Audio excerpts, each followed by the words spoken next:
Chers fans de foot, chers téléspectateurs, bonsoir à toutes et à tous et bienvenue au Clubhouse de Dribble. Très heureux de vous retrouver avant la trêve internationale pour évoquer les matchs du week-end, les matchs à venir. Hier, nous avons vu beaucoup de choses, notamment du côté du stade Jos Nosbaum où j'ai eu le plaisir de commenter le match F91 Strassen pour Mental TV, aux côtés du journaliste le plus à la pointe en matière vestimentaire mais également en matière d'analyse vidéo, le roi du replay Boris Saint-Jalm. Bonsoir Boris. Salut Marco, comment tu vas ? Moi très bien, merci beaucoup d'être avec nous avant ton départ en vacances. T'as choisi une destination football ? Ouais, pas trop football, non. Pas trop football. On va pas dire Où que vas-tu le Japon c'est pas le pays du foot. Ah ça va quand même, t'es dur. Ouais, techniquement pour moi c'est bien, en Asie c'est ce qui se fait de mieux. Ouais.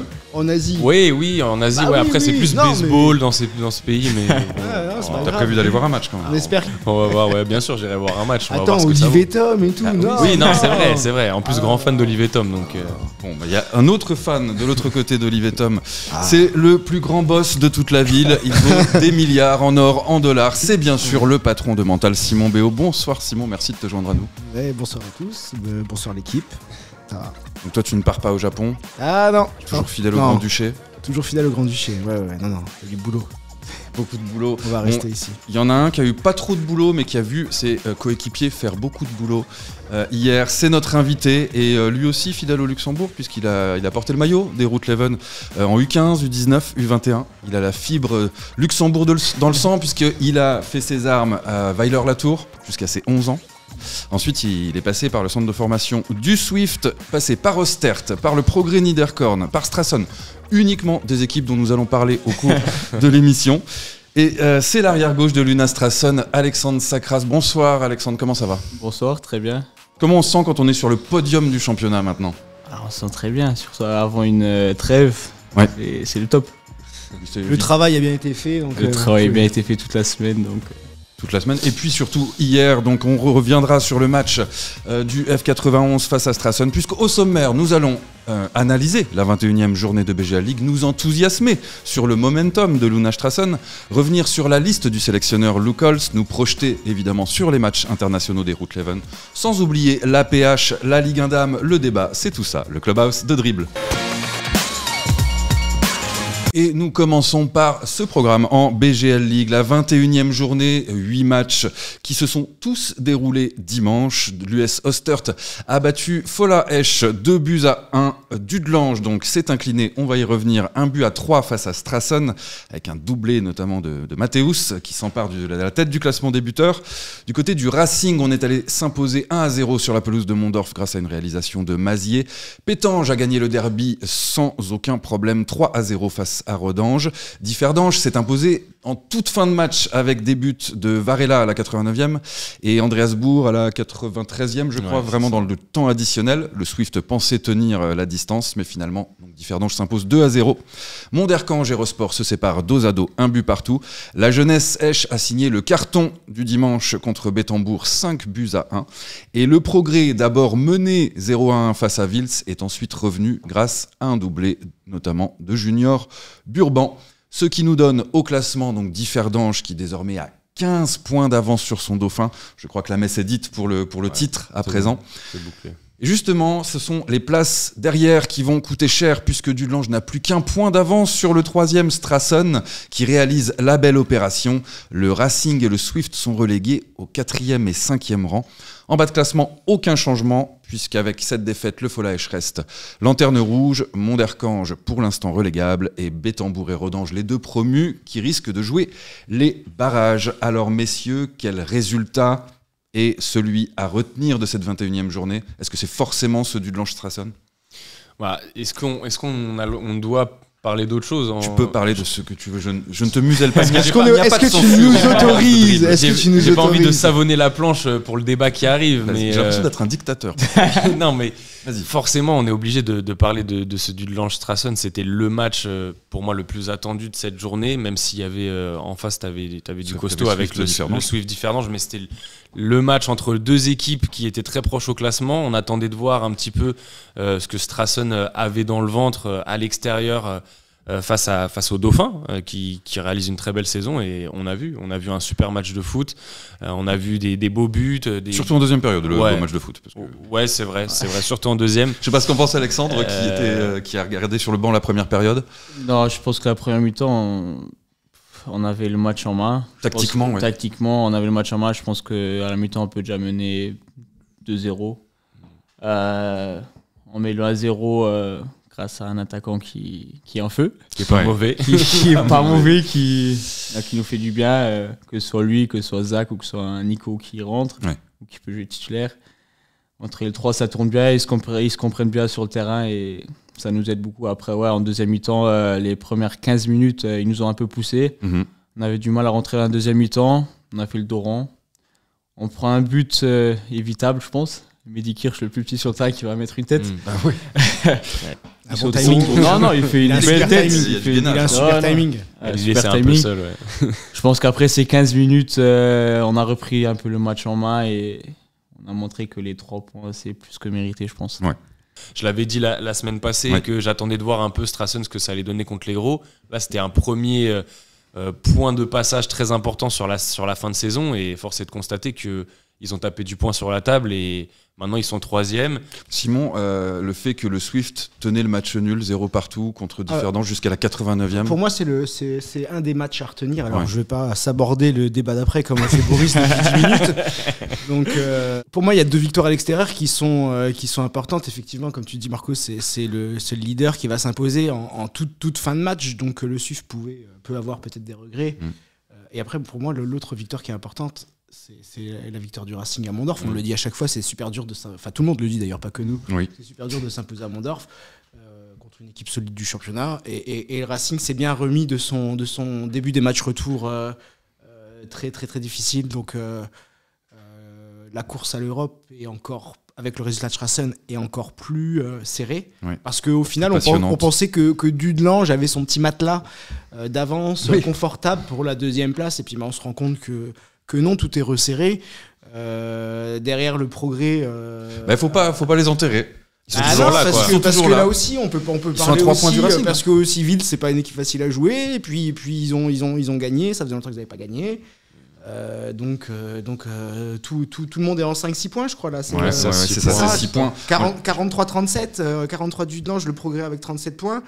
Bon, après, il y a un trou, mais c'est la coupe aussi qui va dire beaucoup de choses pour la place qualificative. Je suis d'accord, mais avant la coupe, il va y avoir 2 journées fin mars, là, le 30 mars et le 6 avril, qui vont être déterminantes parce que le Racing reçoit le Progrès et ensuite Strassen se déplace sur la pelouse du Progrès. Donc là, le Progrès, je ne sais pas si on peut les enterrer ou s'ils peuvent espérer gagner 6 points sur 6. Ils sont donné le droit de continuer avec un nouvel encadrement. Globalement, sur les tendances, même si c'est vrai que c'est très serré, je trouve que pour l'instant, le classement en l'état reflète assez bien, en tout cas, les dynamiques des équipes respectives. T'as Strassen qui est juste derrière Dudelange, qui grappille, qui est en pleine bourre. Le Racing, ils sont remis. On les a vus venir. Oui, non, bien sûr, mais du coup, au départ, ils étaient 6e, après 5e, là, ils sont quand même 3e. Et puis, le Swift et le Progrès qu'on voyait un petit peu en retrait sur les dernières semaines, maintenant, ils sont 5 et 6e. Alors, certes, c'est encore jouable, mais je trouve qu'il y a quand même le classement reflète les tendances qu'on a pu voir sur les dernières semaines. C'est vrai que ce que Simon précise, je crois que depuis la 2e journée, vous n'avez jamais été en dessous de la 5e place. Je pense pas. Voilà, vous êtes invaincu depuis le mois d'octobre. Depuis que Stefano Bensi est arrivé sur le banc, c'est 0 défaite. Mathéus, donc meilleur buteur avec alors il était à 14 avant samedi et puis maintenant il est à 16 réalisations. Moi, ce qui va m'intéresser, ça va être d'analyser aussi le fond de jeu de Strassen parce que c'était très intéressant ce qu'on a vu hier, même s'il y a eu des erreurs de placement sur corner qui sont, à mon avis, facilement évitables.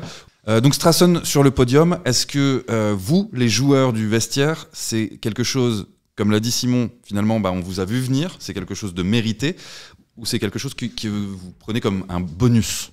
Je pense que Strassen, ça fait des années que ça augmente de petit à petit, qui font leur petit chemin. L'année dernière, avec beaucoup de chance, on est devenu européen. Et je pense que quand un club goûte l'Europe, c'est pour le faire plusieurs années. En début d'année, c'était pas une pression d'être européen, c'est clair. On avait l'objectif d'être européen. Maintenant, avec l'équipe qu'on a, avec l'effectif, avec le staff, avec le comité derrière qui fait un travail énorme, avec un président qui est toujours derrière nous, je pense qu'on a tous les moyens pour regoûter à l'Europe cette année. Et on le voit aussi, je veux faire une petite parenthèse concernant le coach Benzi. Il a fait des miracles au Suez Foulaech. On le voit encore plus cette année où il n'est plus là et c'est très très très compliqué. Il a un effectif de qualité, il l'exploite bien, ça bosse bien. On les avait vus, c'était la reprise, le match contre le Racing. Faire une super belle prestation, pardon. C'est compliqué le lundi. C'est compliqué.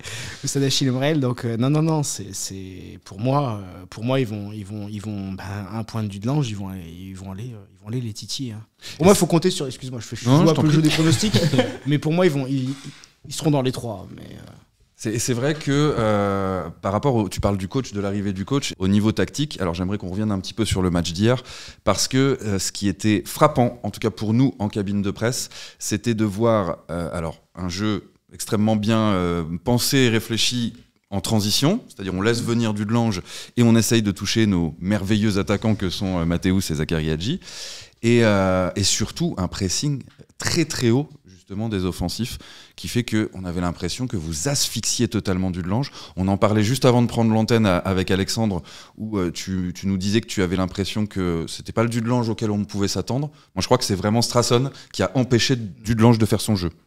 Je sais pas ce que tu en penses. Non, c'est clair, c'est comme le coach dit, on a l'effectif pour jouer tout en haut, pas juste les 11, mais si on regarde les dernières semaines, je pense qu'il y a au moins 18 joueurs qui ont joué. Et même si on change les joueurs, ça ne change pas la qualité sur le terrain. Le coach, il nous fait comprendre qu'on est une bonne équipe et qu'on n'a pas besoin d'avoir peur d'une équipe. Et peu importe l'équipe, le but c'est d'aller les presser. On travaille énormément physiquement à l'entraînement. Oui. Costaud. Mais ça reflète bien ce qu'on fait sur le terrain. Même à la 75e, on fait encore des sprints pour aller presser, pour aller grappiller des ballons devant, et je pense que c'est un peu notre force. Après, défensivement, avant l'arrivée, défensivement, on était déjà très très costaud avec l'ancien coach, et je pense que Benzi nous a rapporté, c'est plus cette liberté offensive et cette envie d'aller marquer encore plus. Oui. Je me souviens, les 4 premiers matchs qu'il a, on gagne 5-0, 4-0. Je pense que depuis qu'il est là, il n'y a pas un match où on ne marque pas. Et je pense que c'est ça qui reflète un peu ses idées de jeu cette année. Et puis, ce que Alex précisait, et je pense qu'il faut vraiment insister dessus, pour moi c'est un gros point, c'est qu'il y a beaucoup de rotation dans l'effectif. Et là, on arrive à un moment de la saison où tu es 21e, 22e journée, le sprint final est lancé, ou pas loin de l'être en tout cas. Et quand tu regardes les concurrents, même si les effectifs sont aussi très solides, Dudelange, ils font beaucoup moins tourner. Bon, Differdange, ils sont intouchables, mais pareil, Differdange, ils font pas du tout tourner. Et des équipes comme le Progrès ou le Swift, qui ont beaucoup, notamment le Swift, beaucoup perdu en qualité et en quantité cet hiver, bah, sur le sprint final, ça peut jouer aussi dans le momentum où va falloir être costaud physiquement sur les dernières journées. Donc ça, je pense que c'est un vrai point positif pour Strassen. Ouais, c'est clair, surtout avec tous les suspendus maintenant, les blessés qui vont arriver, même aux entraînements, on voit qu'il y a une concurrence, elle est saine, et tout le monde veut jouer, tout le monde peut jouer. Alors on l'a vraiment vu, parce que donc Zenadji, qui était incertain, était sur la feuille de match, et puis après l'échauffement, finalement il y avait une trop grosse gêne, donc c'est Denis Schutte qui a pris sa place, et en fait voilà, on a vu Kalwenga qui s'est exilé sur le côté, et tout le monde a joué exactement comme s'il était préparé. Et moi, ce que je trouve hallucinant, c'est qu'il n'y a aucun pro dans l'effectif de Strassen. Il y en a qui travaillent pas. Ouais. Mais sinon, vous avez presque tous un travail. Ouais, non, la plupart ont un travail. Donc, on vient le soir à l'entraînement après le travail. Mais peut-être ça notre force aussi. Parce qu'on ne se met pas autant de pression que des équipes où il y a beaucoup de pros. On est vraiment une bande de potes aux entraînements. Ça fait que rigoler, ça se fait que chambrer tout l'entraînement. L'ambiance, elle est très bonne. Même entre la concurrence, elle est très bonne. Et je pense que c'est un peu ça aussi notre force. Que peu importe ce qui se passe, on est toujours ensemble. Soudés, c'est vraiment une bande de potes. En fait. Que tout le monde est concerné, que ce soit le comité, le staff, le président. Il y a vraiment tout le monde qui tire dans la même direction. Et c'est grâce à ça que Strassen, chaque année, devient de plus en plus intéressant et de plus en plus fort. Ouais. Puis ça attire aussi les convoitises de certains joueurs. Nous, on a également entendu dire qu'à Strassen, les salaires tombaient au cordeau tous les mois. Non, mais c'est un club, on le sait, qui a une gestion financière saine, qui est bien structurée, qui progresse. Parce que c'est ça, tout à l'heure, tu l'as dit, Alexandre, c'est la progression. Sur les 3-4 dernières années, ça a toujours été très proche du top 4. Et je pense que le petit coup de pouce, il a été cette qualif européenne miraculeuse qui a juste amené de l'expérience. Ils ont pu voir ce que c'était, même si ça il y a eu l'élimination au bout. Mais ça a aiguisé les appétits. Donc c'est bien. Et puis ils nous le montrent sur le terrain depuis plusieurs mois. Donc, ça a fait grandir le club, c'est clair. C'est toute une organisation, les matchs européens. Et je pense que ça fait grandir tout le monde, ça fait ressouder aussi tout le monde un peu. Et quand on a goûté une fois, on le goûte tous les ans. Bien sûr. Et puis ça a permis également de fédérer de manière un peu interne et générationnelle. On a des tout jeunes de 17-18 ans, on a Vova à 39 ans. Bon, un club qui grandit, un championnat qui ne cesse de progresser aussi. Et pourtant, Luc Holtz, à l'annonce de sa liste des 24 joueurs sélectionnés pour cette fenêtre internationale et des matchs amicaux, n'a appelé aucun joueur évoluant à domicile dans nos championnats locaux. Alors, messieurs, je vais vous poser une question un petit peu provocatrice, une fois n'est pas coutume. Est-ce que la liste de Luc Holtz, c'est un désaveu pour notre championnat, ou bien est-ce que ça montre qu'en fait, on a, nous les Luxembourgeois, des joueurs pros qui sont de plus en plus forts? Des aveux, oui et non. En fait, c'est une tendance. C'est une tendance. C'est juste le bout du chemin de la tendance qui est celle qu'elle est depuis que Luc Holtz est à la tête de la sélection depuis 14 ans. 14 ans, oui, c'est sa 15e année. Voilà. Après, il y avait Kevin Danzico qui est arrivé dans cette liste et qui a donné un peu de fraîcheur et d'espoir aussi. C'est vrai, non, mais bien sûr. Après, tu as toujours ponctuellement des mecs du championnat qui peuvent être appelés. Tu parlais de Danzico, on a aussi vu Chris Phillips, Ralph Shawn, il était dans la liste c'était jusqu'à ce qu'il prenne la nouvelle génération. Bien sûr, mais donc tu avais toujours ponctuellement 2-3 gars qui pouvaient y être. Après, force est de constater quand tu regardes la liste et quand il y a du coup plus de blessés, parce qu'en fait là tout le monde est là, que les gars qui sont dans la liste, ils méritent aussi de l'être. Soit ils jouent dans des gros clubs, donc ils sont pas forcément tout le temps titulaires, mais ils jouent dans des gros clubs où là il y a pas débat. Et puis même ceux qui jouent dans peut-être des championnats un peu moins exposés, ils sont titulaires dans leur club. Donc moi je pense juste que c'est la suite logique de ce que Luc Holtz essaye de mettre en place depuis des années, où il a toujours dit que c'était important d'être professionnel, d'avoir que ça à l'esprit, d'avoir plusieurs entraînements par jour, etc. Donc, ouais, mais après, Boris, la vraie question, c'est est-ce que les top joueurs de notre championnat sélectionnables, donc luxembourgeois, ont le niveau? C'est qui les top joueurs? C'est la question que j'allais te poser, figure-toi. Parce que les top joueurs du championnat, regarde, il y en a, mais... Prends les 4 premières équipes, allez, les 5 premières équipes, allez, va jusqu'au progrès, même les 6 premières équipes. Ouais. Qui est-ce que... Adi Ferdange, Danzico, il a été... Il lui a donné ça, il l'a pris, il a joué. Voilà, Danzico, il est pas loin, il est pas loin. Qui est-ce que tu as? Mais c'est ça le... T'as Arthur Abreu? Ouais, mais Arthur, la saison, elle est compliquée. Non, mais voilà. Bon... Il manque qui, par exemple, dans l'équipe la plus forte de notre championnat depuis maintenant 2 ans? Qui est-ce qui est sélectionnable réellement? C'est ça, à part... Alors, on avait Muratovic. Qui est sélectionnable. Muratovic et qui est parti s'exiler, je crois, en D2 polonaise. Ouais, c'est ça. Qui a eu donc sa chance. Et d'ailleurs, Luc Holtz avait dit, je salue cette initiative qui soit partie en pro et qui n'est plus dans la liste. Ouais, après, donc finalement, en fait, on peut passer le cap en allant en pro. Strassen, chez vous, qui est-ce qui est sélectionnable?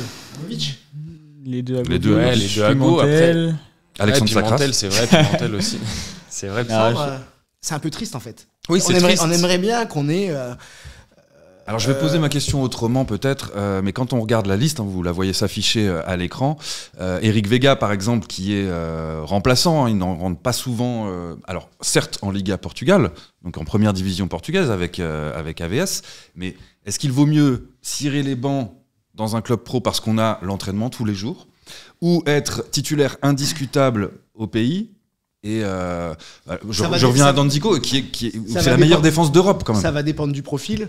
Ça va dépendre du profil. Ça va dépendre de l'équipe dans laquelle il joue, ça va dépendre de l'âge, notamment, ça va dépendre de plein de choses. Mais après, c'est un peu insoluble le truc parce que nos meilleurs jeunes ils font tout, et c'est normal, on peut comprendre, pour intégrer un centre de formation à l'étranger. Tu regardes là, même les Majo et les Pina Duarte qui ont 16 ans, ils sont déjà à l'étranger en fait. Les choix 3 et 4. Bien sûr. Et malgré tout, tu arrives à avoir de très bons joueurs qui se développent. Et enfin. Mais je pense que même les très bons joueurs luxembourgeois qui évoluent au pays, leur objectif in fine, c'est de partir en professionnel. C'est normal. Si tu ambitionnes, c'est des joueurs ambitieux, il y en a dans le championnat. Même on revient dessus parce que c'est quand même pour moi le joueur qui est le plus proche de la sélection, c'est Danzico. Danzico, il est encore jeune, il a 24 ans si je dis pas de bêtises. Il joue dans une équipe qui, en plus défensivement, ils sont très costauds, etc. Lui, il peut ambitionner d'aller en professionnel. Et potentiellement, après, s'il est en professionnel, je pense que ça va se jouer à pas grand-chose pour qu'il soit appelé. Après, le problème, on souffre d'une chose. Si demain, tu as Differdange l'année prochaine qui fait une campagne de qualification, fait une campagne de Coupe d'Europe en conférence League, où il joue 8 matchs européens, c'est pas pareil. Et que dedans, tu as 2-3 joueurs de nationale luxembourgeoise qui sont titulaires. Là, pour le coup, s'ils ne sont pas pris, là, on pourra se poser un peu la question. C'est clair, je suis d'accord avec toi. Il faut regarder aussi surtout que avec plus de... Je suis totalement d'accord et je rebondis là-dessus. S'ils arrivent en phase de ligue, en plus, ils auront eu les tours préliminaires. Donc en fait, au final, ils auront joué une quinzaine de matchs européens. Voilà, on va laisser la parole à quelqu'un qui a connu le niveau international. C'est vrai que on parle, mais en fait, on n'a jamais joué. Non, mais juste avant, on prend le classement des beaters. Oui. Si demain on avait un joueur nationalité luxembourgeoise avec c'est 16, vrai. 17, 18 buts, là, on a et que devant en équipe nationale. Après, il y a Kenan. Il y a Yavdovinovic. Kenan, il est là, mais il est blessé là aussi. Mais c'est vrai que là, il est blessé, donc bon. Bon, Alexandre, je crois que ton dernier match sous les couleurs du Luxembourg, c'était en 2022. Si je ne dis pas de bêtises, oui, chez les là, tu me prends le cours, là. Ou 2023. Alors, est-ce que toi, tu comprends ce choix de Lucols ? Est-ce que c'est normal ? Est-ce que c'est logique ? Je comprends qu'ils veulent prendre les joueurs pros parce que c'est un autre monde. Après, comme tu l'as dit, la question qui se pose, c'est est-ce que c'est pas mieux d'avoir un joueur qui joue tous les dimanches un match, parce que je pense que rien peut remplacer la compétition. C'est un peu ça la question. Après, oui, évidemment, j'ai vu les deux jeunes là qui sont appelés, apparemment de très très bons joueurs. Ouais. Je suis curieux de voir ce qu'ils vont donner. Après, je pense que l'équipe nationale, c'est un noyau dur depuis des années. T'as souvent les mêmes. Après, t'as 2, 3 maximum qui changent. C'est compliqué de rentrer, je pense, pour des joueurs qui sont en BGL, même si je pense qu'il y en a qui ont le niveau, je pense. Pour être dans le groupe. Pour être dans le groupe, si je vois un Arthur Abreu question subsidiaire. L'année dernière, effectivement. Il aurait pu y aller. Il aurait pu aller à un Danzico que je connais très très bien. J'ai joué avec lui. Il est dans la meilleure défense d'Europe. Il joue tous les matchs. Il est assez costaud. Ouais. Donc, après, question subsidiaire. Est-ce que le jour où Lucols n'est plus sélectionneur, est-ce que ça ouvrira une autre porte ? Ça va changer. Ça dépend si c'est Stefano Benzi sélectionneur. Non, mais ça va changer. Juste, je me suis fait une petite réflexion, pardon. Parenthèse, Stefano Benzi, c'est un candidat potentiel dans les 15 ans. Tout à fait. Potentiellement, oui. C'est pas celui auquel les gens pensent en premier, mais oui, c'est potentiellement. L'expérience avec l'équipe nationale, puis je pense c'est clair. tout simplement. Bref, c'est clair. Pardon. Il est bien à Strassen, il vient d'arriver. Je suis pas en train de dire. Il peut encore rester un peu chez nous, je pense. Voilà. Non. Oui, puis bon, Lucols est là de toute façon. Donc je t'ai coupé dans ta question, Marco, pardon. Avec un autre sélectionneur, je sais pas si ça va changer grand-chose. Parce que les 15 joueurs qui jouent beaucoup, ils seront là. Ils seront là. Ouais. Difficile à les changer aussi parce que c'est les meilleurs luxembourgeois qu'on a, évidemment. Après, dans les postes un peu plus inférieurs, le 20e ou un truc comme ça, oui, c'est sûr que je pense qu'il y a des joueurs de BGL qui ont les moyens d'être appelés quand même. Après, on est aussi victime. Pardon, Marco. Je voulais enchaîner. Après, on est aussi, malgré tout, un peu victime du manque d'exposition de la BGL. Exactement. Je pense que Lucols, il a peut-être pas le temps de venir chaque week-end voir les joueurs aussi souvent. On le voit en tribune, mais c'est clair qu'il a pas d'image, ou pas assez, ou là, il aura les images de Dudlange-Strassen. Ouais. C'est un coup de gueule que tu l'as déjà donné et que tu as raison. On joue tous dimanche à 4h. Alors ça a un petit peu changé, mais hier c'était pas le cas. Mais non, mais quasiment. Ça a un petit peu- Là, non, mais il y a quand même. Swift, Differdange et Dudelange-Strassen, c'est en même temps là. Et samedi, il n'y avait aucun match. Et là, c'était un peu particulier. Non, mais c'était juste exceptionnel. Mais d'habitude, il y a quand même une bonne organisation. Il y a les matchs décalés. Par rapport à il y a 2 ans. Oui, par rapport à il y a 2 ans, oui, c'est clair. Bon, je pense qu'il y a on y arrive. On y arrive. Oui. Après, je pense que c'est pas encore l'année prochaine qu'on verra 3, 4 créneaux différents pour. Alors après, ma question, elle était aussi corollaire avec le fait que nous allons jouer 2 matchs amicaux et pas 2 matchs en compétition. Et c'est vrai que on a coutume de dire que parfois les matchs amicaux sont l'occasion de convoquer au stage des joueurs pour leur donner un peu d'expérience, pour leur faire connaître un peu ce très très haut niveau, le niveau international. Donc effectivement, le Luxembourg va rencontrer 2 nations en cette fenêtre internationale. Nous recevons la Suède samedi au Stade de Luxembourg à 18h et nous nous déplaçons à Saint-Gallen en Suisse. Ce sera le 25 à 20h45. Alors, 2 grosses équipes. Hein. Ouais, 2 grosses équipes. La Suède, c'est très fort. Et donc là, on peut quand même féliciter la FLF d'avoir réussi à obtenir ce match-là. Il y aura la Slovénie le 6 juin. Il y aura une autre équipe européenne dont le nom est tenu secret pour le 10 juin. Ouais. Boris, tu avais une théorie? Pour moi, c'est peut-être la Tchéquie, mais peut-être le Kosovo également, ce qui nous permettrait d'avoir Suisse, Suède, Slovénie, Kosovo, donc qui est le groupe de qualification au mondial. Et on parle de qualif au mondial parce que pendant nos matchs internationaux, le 20 mars et le 23 mars, il y aura la double confrontation Italie-Allemagne. Alors, je pars dans tous les sens, donc on va recentrer. Où est-ce que tu veux en venir? Italie-Allemagne, qui va compléter le groupe de qualif. Exactement, un groupe de qualif donc composé de l'Irlande du Nord, de la Slovaquie, du Luxembourg et donc de l'une des 2 équipes, Allemagne et Italie. Et donc c'est là où je voulais en venir. Qui préférez-vous affronter entre l'Allemagne et l'Italie? Déjà pour le Luxembourg, je pense. En fait, t'as 2 super nations, on va pas revenir dessus. Quoi qu'il arrive, on sera très content parce que c'est vraiment top. Après, je pense que forcément, de par l'histoire du Luxembourg, jouer l'Allemagne, c'est toujours un peu particulier. Donc peut-être que l'Allemagne, ça pourrait être sympa. Mais globalement. À la FLF, ils pensent pas comme toi. Hein. Ils se disent pas ça va être sympa. Non, mais parce que peut-être que l'Allemagne est peut-être plus à même actuellement, on va dire, de nous mettre une fessée que l'Italie, même qui historiquement contre les petits a toujours eu du mal à mettre des très gros scores. Après, je veux dire, tu as l'Italie qui vient au Stade de Luxembourg, c'est quelque chose, tu vois. Surtout qu'on se plaignait sur les dernières années d'avoir beaucoup le Portugal, machin. Là, l'Italie, c'est quand même costaud. C'est une équipe qui a gagné l'Euro il y a 4 ans. D'un point de vue sportif, vaut mieux jouer qui? D'un point de vue purement sportif, moi je pense que pour essayer d'arracher un point sur je pense l'Italie. Je pense que l'Allemagne, c'est l'Italie, tu peux aller voler. C'est costaud et je pense qu'ils vont. L'Allemagne, en plus, tu connais la tradition, s'ils peuvent t'en mettre 10, ils vont t'en mettre 10. L'Allemagne, la mentalité allemande, ça pardonne pas. C'est donc peut-être l'Italie d'un point de vue purement sportif. Après. Voir des top joueurs allemands, enfin les Wirtz, les Moussiala, tous ces mecs-là, les Neuer, s'il est encore là, c'est exceptionnel. Oui. Voilà. Évidemment que le 14 novembre, on aimerait c'est voir des mecs de que tu regardes à la télé. On aura également le même cas avec l'Italie. Hein. Nous, pendant ce temps, nous allons jouer 2 matchs amicaux, donc contre la Suède puis la Suisse.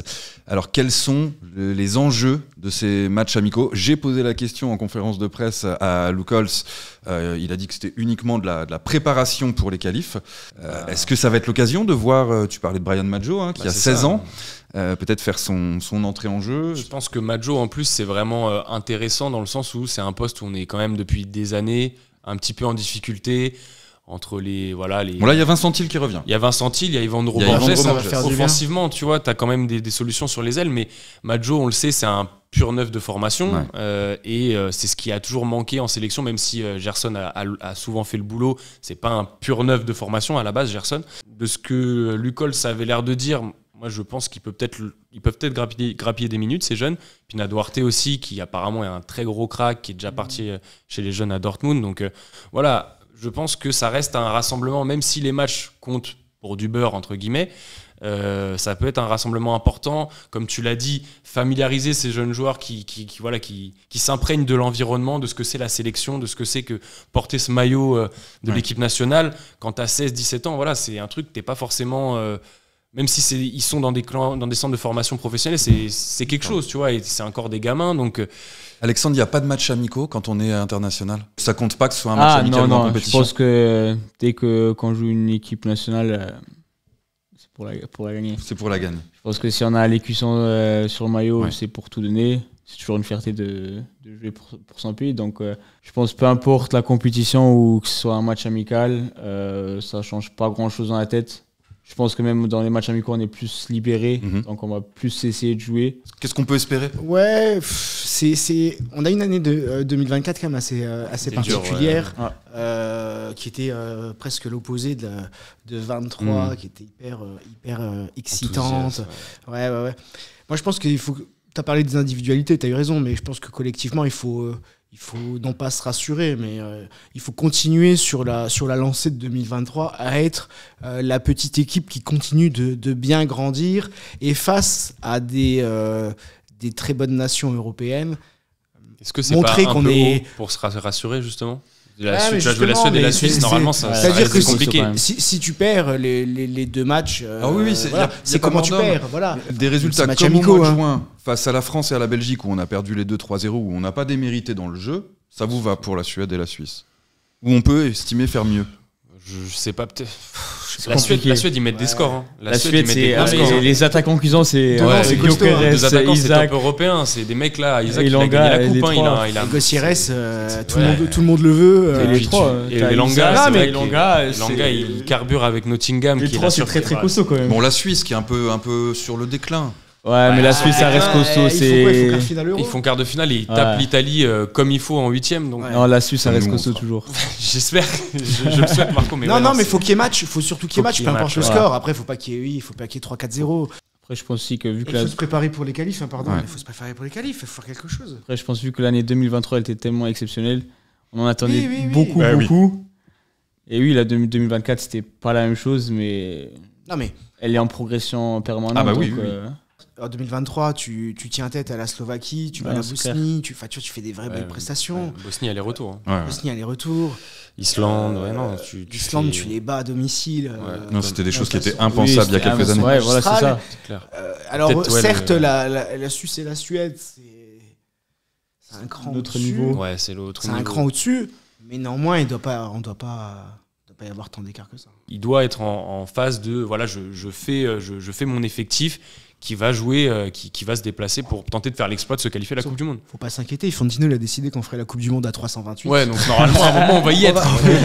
Absolument. Bon, en tout cas là, premiers éléments de réponse, le 22, donc c'est samedi à 18h au stade de Luxembourg où nous recevons la Suède. Ça a joué sur les autres pelouses du Grand-Duché. On passe tout de suite à la promotion d'honneur. Et Mamers qui s'empare seule cette fois-ci de la tête de la 2e division nationale en s'imposant 2-1 à domicile face à Steinzel au cours d'un match où c'était compliqué, mais ils l'ont emporté. Et donc, ils font le trou sur Kerjeng qui n'a pas été capable de s'imposer à Feulen. 0 partout entre Kerjeng et Feulen. 0 partout, c'est également le score entre Rumlange et Berbourg qui conserve sa 4e place. Bisson n'a pas pu faire mieux non plus qu'un match nul face au promu à l'ancien pensionnaire de BGL League, Chifflange, donc 1 but partout. Mersch s'est imposé en revanche sur la pelouse de Begen 2-0. Sandweiler et Ettelbruck, encore un match nul que nous n'avions pas prédit entre la Lanterne Rouge et l'Etzela. Luxembourg City s'est imposé 1-0 face au Cupschen. Et donc Walferdange, la résidence, qui s'impose sur la pelouse de Canache 3-2, ce qui nous donne au classement donc Mamers en tête avec 2 points d'avance sur Kerjeng, exactement la même différence de but.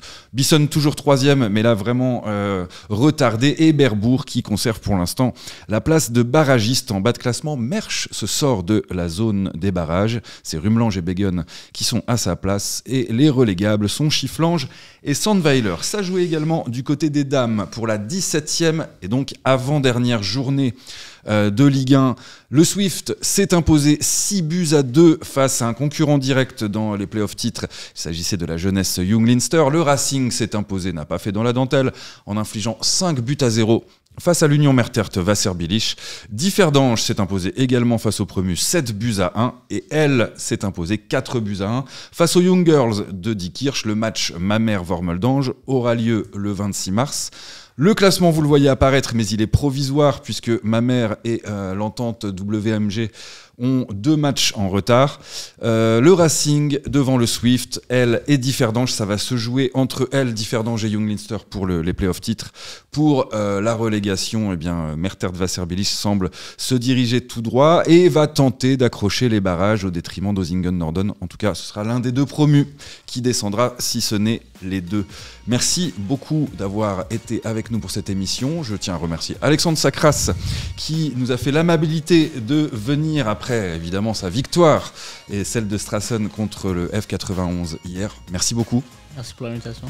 On le répète, on l'avait dit à ton président, mais on n'a pas de maillot de Strassen et il faudrait remédier à ce manquement. Il nous faut un maillot de nos équipes européennes. Je vais m'en occuper alors. Très bien. J'espère effectivement que si vous allez en Europe, on pourra vous y accompagner cette fois-ci. Ouais. Messieurs, merci d'avoir été là. Pas de Clubhouse la semaine prochaine. Puisque déjà tu es au Japon, personnellement je serai en Suisse avec la sélection. Donc on se retrouve dans 2 semaines. Merci beaucoup. On vous souhaite une très bonne semaine. Surtout, soyez au Stade de Luxembourg samedi à 18h. Je crois qu'il y a déjà 8000 places de vendues. Très bien. Très belle ambiance. On va se régaler. Allez, ciao. Ciao.